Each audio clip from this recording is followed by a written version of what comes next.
The following contest is scheduled for a 2-hour time limit. Introducing first, coming from Pittsburgh, Pennsylvania, wrestling reporter and columnist Justin LaBar. And his opponent, you. Call, tweet, email because you can go one-on-one with Justin LaBar in Wrestling Reality. Right now on Trib Live Radio. Well, it's time to celebrate, I guess, the death of wrestling because it had to die somewhere, or at least we know about it, the death of wrestling, because Kevin Nash said that wrestling died, and now AEW is getting fired over making mention that Linda McMahon has any connection to WWE, which, if you ask WWE, she doesn't. I don't know. It's going to be a crazy show here. Wrestling Reality on Trib Live Radio. I am Justin LaBar, presented to you by Tailgaters. I'm going to do my shameless DX impersonation. If you're watching the video, buy the shirt. Look at it. Doesn't it look nice? Need a reality check? $12. You can order it right here online. sportstalk.triblive.com. You click the button, $12 here in the U.S. We got a ton to talk about. As I said, AEW, Kevin Nash. We got Zach Gowen, one-legged star Zach Gowen, used to be in the WWE. He's going to be on the show. We're going to talk to Zach about his career. Plus, he's going to be going one-on-one with the handicap hero, the man that not even cerebral palsy could beat. And that is Gregory Iron. Yes, the Gregory Iron, who is CM Punk endorsed. Both of those men are going to be on the show, and they're going to have their final words before Sunday's Resolution, which you can watch. Doesn't matter where in the hell in the world you are, you can watch it. Unlimited time, unlimited replays, $14.99. You can watch it online. We'll get to all that. Let's start out Raw last night. Top of the show, it was Saturday night's main event style.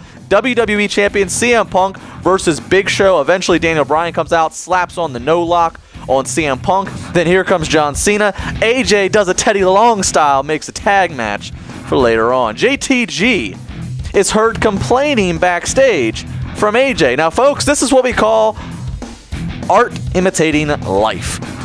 JTG complains, okay, we'll give you a match, and then let him get tossed to the wolves, a.k.a. Ryback.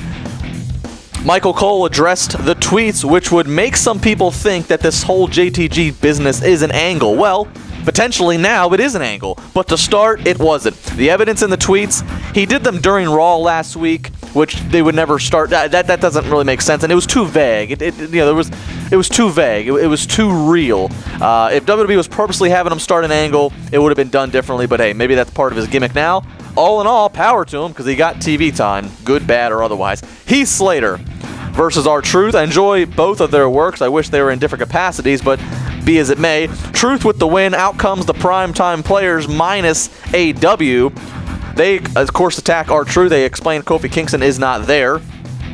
Sin Cara versus Tensai, who Sakamoto gets on the apron and in the way. Cara gets the win. Tensai's momentum, whatever he had, has completely stalled. They have been repeating the same page of booking for months with the issues with Sakamoto, slapping him around, teasing that those two would split apart. Forward progression is needed. A Zack Ryder, Randy Orton, Brodus Clay, someone who is kid-friendly, over with the fans, Tensai needs to get paired up in a feud with right now because it's just confusion. It's not his fault. He's a great wrestler. He's a good hand to have who knows how to do business, but it is confusing. Raw Active votes that Jericho will be on Piper's Pit, but once again, amigos, it don't matter. They all were booked to be in the segment. Piper, who appeared drunk on his Piper's Pit, Jericho can still pop the crowd by saying a simple shut the hell up, which is pretty powerful. Miz comes out, Ziggler comes out, all hell breaks loose. Triple threat match made between the three guys who all have similarities linked between each other in terms of characters and talent. Ziggler gets the win. Shawn Michaels cautiously walking around backstage. As we learned, Triple H flew commercial and he's running late. Hashtag suspend your disbelief. Layla and Caitlyn versus Beth Phoenix and Eve. Babyfaces get the win. Big Show and Bryan versus CM Punk and John Cena. Bryan, who has a match against Kane at SummerSlam. They mentioned it a few times on commentary, but we see nothing with him and Kane. Bryan, who's now, well, who always kind of has been mixed into the WWE Championship conflict, he shines over all of them. What's going on here? The ending was entertaining. Cena and Punk mocking each other, doing each other's moves. Cena gets the win when he gives the AA to Daniel Bryan. Cena refuses to shake CM Punk's hand at the end of the match. Cracker Jack reporter Josh Matthews catches up with Punk backstage, who says that was the ultimate sign of disrespect not to shake my hand. And at SummerSlam, He is going to teach everyone about respect. Damian Sandow versus Christian. Love Sandow. Christian bores me, but hey, it's just me. Brodus comes out. He distracts Sandow, but Sandow still gets the win. I understand that Sandow has to that he has to win. He can't get beat. He hasn't been beat yet. I get that, but it still made the whole scenario weird. Nonetheless, the two stare down, and we would assume that match will be added to Summerfest. It's now 10:30, and we go into the final storyline up with the contract signing. Lesnar and Heyman. Well, Heyman does what he does best. Lesnar stands there and looks big. Verbal beauty from Heyman Hustle. Shawn Michaels comes out, doesn't say a word. Triple H moments later, he comes out. Contract gets signed. Lesnar backs out of the ring. No fight ensues, surprisingly, for a contract situation. We go to commercial. Perhaps the most confused I've ever been, but interested, going into a 10:45 portion of the show, because what the hell could there be left? Well, Josh Matthews once again fills my television screen. He randomly talks to the Big Show in the parking garage. Then we see Paul Heyman has cut Shawn Michaels off via car in the garage. Here comes Lesnar, who starts beating up Shawn, and all that damn equipment WWE has, we lose the damn video signal. Go to commercial, come back again.